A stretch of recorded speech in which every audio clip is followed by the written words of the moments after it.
தமிழக அரசின் புதிய தலைமை வழக்கறிஞராக வி.எஸ். ராமன் பதவியேற்க உள்ளதாக தகவல் வெளியாகியிருக்கிறது.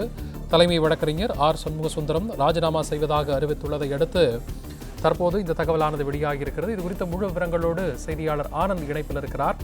ஆனந்த், இந்த தகவல் குறித்த முழு விவரங்களை வழங்கலாம். வணக்கம்.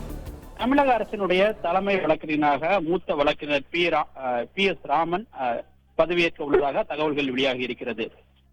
தமிழக அரசினுடைய தலைமை வழக்கறிஞராக இருந்து வந்த ஆர். சண்முகசுந்தரம் அவருடைய சொந்த காரணங்களுக்காக பதவியிலிருந்து விலகுவதாகவும் அரசினுடைய தலைமை வழக்கறிஞர் என்ற நிலையிலிருந்து தாம் விலகிக் கொண்டு தமது சொந்த வழக்கறிஞர்கள் தொழிலை தொடர்ந்து மேற்கொள்ள இருப்பதாகவும் தெரிவித்து இன்று அதற்கான பதவி விலகல் கடிதத்தை ஆளுநருக்கும் தமிழ்நாடு அரசிற்கும் அனுப்பி வைத்தார். இந்த நிலையில் அவரை தொடர்ந்து தற்பொழுது அரசினுடைய மூத்த சிறப்பு வழக்கறிஞராக இருந்து வருகிற மூத்த வழக்கறிஞர் பி.எஸ். ராமனை தமிழ்நாடு அரசினுடைய தலைமை வழக்கறிஞராக நியமிப்பதற்காக தமிழ்நாடு அரசு முடிவு செய்திருக்கிறது. அதற்காக ஒரு நடைமுறைகளை தொடங்கி அது தொடர்பான உத்தரவுகளுக்காக கையொப்பமிடுவதற்காக தமிழக ஆளுநருக்கு அந்த கோப்புகள் அனுப்பப்பட்டிருப்பதாகவும் தெரிகிறது.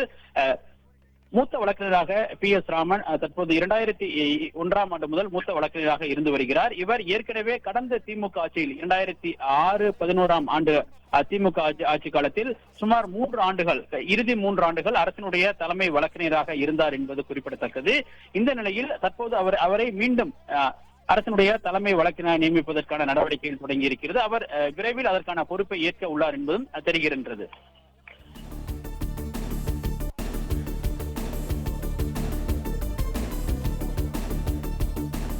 தமிழக அரசின் புதிய தலைமை வழக்கறிஞராக வி.எஸ். ராமன் பதவியேற்க உள்ளதாக தகவல் வெளியாகியிருக்கிறது.